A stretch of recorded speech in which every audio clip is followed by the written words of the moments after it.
Hey everyone, welcome back to Decode Healthcare.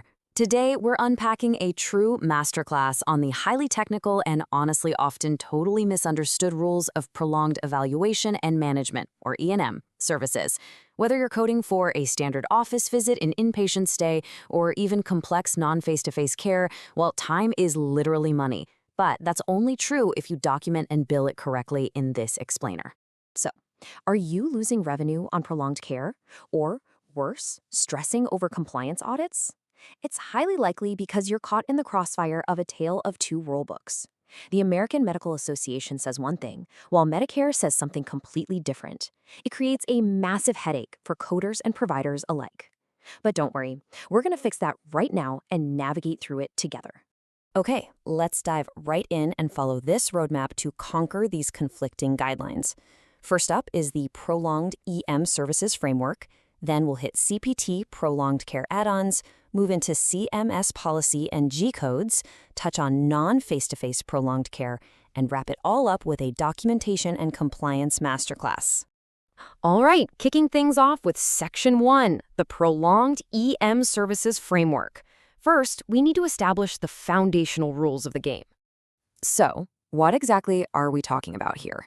Basically, prolonged services are all about billing for the extra extensive time you spend caring for a patient way beyond the standard primary visit. You know, this isn't for your average encounter. This is for when the total time you, as the provider, spend on the date of the encounter significantly exceeds the time allotted for the absolute highest level E&M code in that specific category. We're talking about exceeding a 99205 for a new patient or a 99215 for an established one. Now listen up, because this is an absolutely crucial rule. Your primary E&M base code must be selected based on total time. Under current guidelines, sure, you can select base codes using either medical decision-making, MDM, or total time. But if you selected your base code using medical decision-making, actually, let me be super clear about this. If you used MDM, you absolutely cannot append these time-based add-on codes to that encounter, no matter how long it took. Time has to be the driving factor right from the jump. Moving right along to Section 2, CPT Prolonged Care Add-ons. Let's look at the commercial payer side of this fork in the road.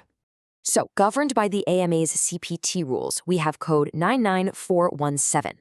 This brilliantly illustrates the exact codebook definition for 99417, which is your go-to for office and outpatient settings, plus home or residence visits. The rule is pretty straightforward. You use this add-on code once the maximum time of your base code is exceeded. And right alongside that, we have CPT code 99418.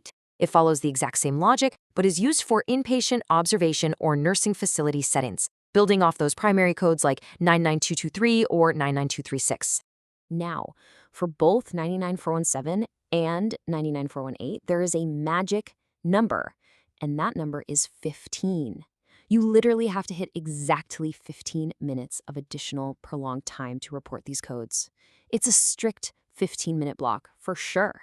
And here's a strict warning for you. What's highly unforgiving about this rule is that, unlike other areas of medical coding, like physical therapy, for instance, the standard 8-minute midpoint rule, throw that out the window. It does not apply here. If you spend an extra 14 minutes and 59 seconds beyond your primary code threshold, you cannot bill it. No way. Increments under 15 minutes are completely unreportable under CPT guidelines. Okay, on to Section 3, CMS Policy and G-Codes. Now, what's really interesting about this next section is how Medicare completely flipped the script. This right here is the exact fork in the road where claims crash and burn. CMS fundamentally disagreed with when prolonged time should start counting. While CPT lets you report the add-on the very minute you exceed the base code's time range, CMS says nope. They require you to clear a much higher time hurdle before you can use their specific HCPCS G-codes. You literally must meet the maximum time threshold of the highest level code, plus a full additional 15 minutes. To handle this, CMS created specific codes based on setting: G2112 for office and outpatient, G0316 for inpatient and observation, G0317 for nursing facilities, and G0318 for home or residence care. Just look at how wild this discrepancy builds visually. Let's say you have a 99205 new patient visit, right? The time range is 60 to 74 minutes. Under CPT rules for commercial payers, you can bill 99417 as soon as you hit 75 minutes. Easy. But for Medicare, the math changes drastically. Because CMS requires the maximum time of 74 minutes plus a full 15 minutes, you must reach a staggering 89 minutes to legally bill Medicare's G2212. If you bill Medicare using that commercial 75-minute threshold, well, that claim is going to get denied, or worse, flagged in an audit. All right, shifting gears to Section 4, non-face-to-face prolonged care. We have to address this complex workflow. So what about the intense work that happens without direct patient contact? This is where codes 99358 and 99359 come into play. This applies when you're doing extensive record reviews, like analyzing a massive, heavy stack of historical medical records, or engaging in really complex specialist coordination. The absolutely crucial element here is that this non-face-to-face work must occur on a completely different date than the actual face-to-face evaluation and management visit. As you can see mapped out here, the first hour of this behind-the-scenes work falls under the base code at 99358, and the provider has to spend at least 30 minutes on that different date for it to even be reported. From 30 up to 74 minutes, you report 99358 just once. Then, if the provider spends 75 minutes or more, you start stacking on the add-on code 99359 for each additional 30-minute block. But watch out, because we've got another major payer split right here. While commercial payers might happily accept 99358 and 99359, CMS often slaps them with an invalid status, status I. Medicare generally just considers this non-face-to-face work to be bundled into the primary face-to-face EM payment, so billing these to Medicare will literally result in zero additional reimbursement, making this a super high-stakes compliance issue for your billing team. Finally, we've reached Section 5, our Documentation and Compliance Masterclass. Let's lock in everything you've learned. Here is your foolproof compliance master checklist to survive any audit. First, always log the exact total duration and date of service. You can't just write spent extensive time. Nope. You must itemize the distinct clinical activities performed. How much time on record review? How much on physician communication?